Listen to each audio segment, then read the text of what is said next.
Oke teman-teman, di video kali ini saya mau bahas kasus murai batu berlemak ya. Jadi kalau untuk peternak burung murai batu, momok, salah satu momok atau penyebab murai batu gagal berproduksi itu adalah kasus berlemak pada indukannya, entah itu jantan dan betina. Kalau si jantan dia berlemak, walaupun dia ngawin tapi itu tidak ngisi ya, artinya betina tetap menelur. Tapi kalau yang betina yang berlemak, biasanya betina itu tidak mau bertelur. Nah, kenapa? Ini kan pertanyaannya, kenapa kok bisa berlemak? Tentu saja ini dari pakan teman-teman ya. Dan pakan-pakan yang menyebabkan burung murai batu kita itu cepat berlemak, di antara EF yang ada ya, yang biasa teman-teman pakai untuk peternakan seperti mana ulat Hongkong, ulat kandang, jangkrik, dan kroto, itu yang bikin cepat berlemak ulat Hongkong sama ulat kandang. Cepat sekali itu. Apakah jangkrik itu nantinya burung tidak berlemak? Ya juga bisa berlemak teman-teman ya. Jadi gini, kalau untuk burung murai batu yang awal ya, rata-rata ini awal belum sempat burungnya nelor, tapi burung itu udah keduluan berlemak. Saya sering ingatkan pada teman-teman, untuk beternak murai batu tuh awal penjodohan tuh harus cepat. Karena apa? Kalau dia itu lama ya, lama apalagi nanti prosesnya itu dia hanya akur aja ya, dia tidak berjodoh sebenarnya, tapi cuman akur aja. Artinya dia tidak berproduksi, maka itu dia akan banyak makan itu kan teman-teman ya. Nah, apa yang dia makan itulah yang menjadi lemak, karena dia tidak berproduksi, gitu ya. Jarang sekali ditemukan burung murai batu yang berproduksi itu cepat berlemak, jarang sekali. Kalaupun ada, yaitu tadi penyebabnya karena menu makanannya. Ya seperti mana ulat Hongkong dan ulat kandang ya, burung udah produksi nih tapi dia kok berlemak. Ini biasanya karena makanannya itu tadi. Tapi kalau makanannya itu tadi hanya kroto sama jangkrik, rata-rata nih kalau peternak-peternak di Sumatera nih teman-teman ya, pakai full TF itu kan jangkrik. Nah gitu ya, pakai jangkrik itu jarang sekali ditemukan kasus burung itu berlemak. Nanti ya mungkin di tahun kedua biasanya kita temukan ada kasus berlemak ya, di saat dia ada mabung. Jadi kalau burung posisi dia mabung tetap di dalam kandang ternak, dibiarkan, dia kan nggak berproduksi itu ya. Nah itu nanti akhirnya apa? Jadi lemak. Maka kalau teman-teman punya indukan yang dia mabung ya, supaya tidak berlemak, untuk menghindari lemak ini tadi, maka sebaiknya ambil aja indukan itu ya, kondisikan sampai dia mabung, berikan aja pakan fur gitu ya. Kalau pakai pakan fur tuh nggak akan berlemak dia nanti. Setelah dia nanti tuntas mabung, teman-teman setut dengan EF lagi, itu cepet lagi nanti birahinya gitu ya teman-teman ya. Nah ini akan ditemukan oleh pemain-pemain baru, peternak-peternak baru ini ya, yang mungkin awalnya oke lah, fun-fun aja ya, burungnya berproduksi terus lancar. Nah saat burung itu mabung, setelah mabung ini loh ya, rata-rata masalahnya di sini, yaitu burungnya berlemak. Ada sebagian peternak juga yang mensiasati ya, karena dia tahu pakai EF ini tadi lemak ya teman-teman ya, menyebabkan lemak, maka ada yang mensiasati pakai fur. Kan banyak juga itu ya di daerah-daerah yang membuat fur khusus untuk peternakan ya, salah satunya Evo itu. Nah teman-teman kalau pakai fur itu memang nggak berlemak ya, karena dia ada serat itu tadi teman-teman ya. Cuman kalau untuk keyakinan saya sendiri, bahwa sebenarnya asal burung itu dia berproduksi, lemak itu tidak akan ada gitu teman-teman ya.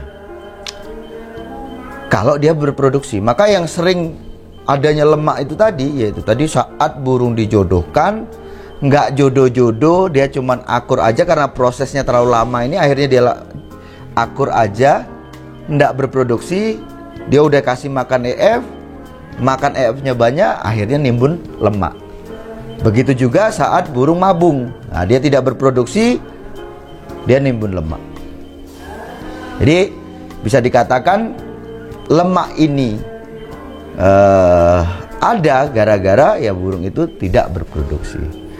Gitu ya teman-teman ya. Jadi usahakan satu, untuk menghindari lemak ini tadi teman-teman ya, usahakan penjodohan cepat, biarkan burung itu cepat berproduksi. Dua, saat burung itu mabung, mending diambil aja. Nah, maka saya juga kan sering mengatakan pada teman-teman, kalau teman-teman punya pejantan satu, paling tidak teman-teman punya betina dua. Ya, lebih banyak betina itu lebih bagus, menyesuaikan jumlah pejantannya atau jumlah juga dari kandangnya. Jadi kalau kita punya banyak betina, sewaktu kita punya betina yang bermasalah atau indukan yang bermasalah, kita akan gantinya cepat, tidak harus nunggu burung dari trotol. Ya, kalaupun teman-teman mau beli di pasar burung yang udah dewasa betina, yaitu biasanya kalau untuk peternak nih teman-teman ya, burung yang udah produksi biasanya nggak mungkin akan dijual kalau dia burungnya nggak rewel. Biasanya burung-burung yang rewel ini yang dijual ke pasar. Ya, betina-betina mungkin yang kasusnya buang telur, buang anak, nggak mau produksi, ya nggak mau kondisi dan sebagainya, itu biasanya nanti dijual di pasar. Nah, maka saya sering ingatkan pada teman-teman, kalau pengen beternak lancar, punya banyak betina, anggap betina ini sebagai investasi. Itu tadi ya. Jadi kalau dia waktu itu mabung, ambil aja burungnya, ganti dengan burung yang lain. Yang mabung ini dikondisikan supaya dia nanti ambrol cepat. Ya, setelah dia nanti tuntas, baru kita embat lagi dengan EF, dia cepat akan berproduksi lagi. Gitu ya teman-teman ya. Nah, terus sekarang untuk teman-teman yang burungnya sudah ada lemak, ya udah keras tuh lemak itu ya. Biasanya di sini gitu ya teman-teman ya, di tengah sini udah keras tuh. Gimana caranya? Bisa teman-teman ya, menghilangkan lemak itu bisa. Dulu sebelum orang-orang paham, tahu caranya bagaimana, itu ada yang di cucuk-cucuk pakai jarum ya. Ada juga yang disilet. Cuman kalau pakai langkah itu teman-teman, rata-rata satu mati, kalau nggak mati dia juga gagal untuk berproduksi karena mungkin jaringan dalam tubuhnya bermasalah. Nah, ada cara yang efektif, memang minta waktu ya. Ada proses, yaitu dengan cara di seko. Seko itu gini ya, kasih busa dengan air hangat. Nanti teman-teman tempelkan setiap pagi itu ya, tempelkan mungkin sekitar 3-5 menit ya, diamkan itu yang hangat loh ya. Jangan digosok. Kalau digosok nanti struktur di pori-porinya juga nanti bermasalah ya. Itu nanti hampir sama kayak yang ditusuk pakai jarum. Ya, struktur jaringan itu akan bermasalah, malah nanti tidak berproduksi. Maka cuman ditempel aja. Maksud ditempel itu dengan air hangat itu apa sih? Untuk supaya dia agak lunak di di lemak ini tadi. Setelah itu teman-teman jemur. Proses itu tinggal separah mana gitu ya. Kan karena lemak itu ada yang udah sampai keras, ada sampai kuning keras itu teman-teman ya. Ada juga yang masih giur-giur gitu ya, masih empuk. Kalau dia itu nanti pokoknya proses setahu saya nih ya, pengalaman saya ya, kalau dia udah keras itu antara sekitar 10 hari sampai 2 minggu. Dengan proses seperti itu nanti larut itu lemaknya itu. Kalau dia masih empuk teman-teman ya, masih di sini aja gitu ya, antara seminggu itu udah bisa nanti dikondisikan lagi untuk dimasukkan ke dalam kandang ternak lagi.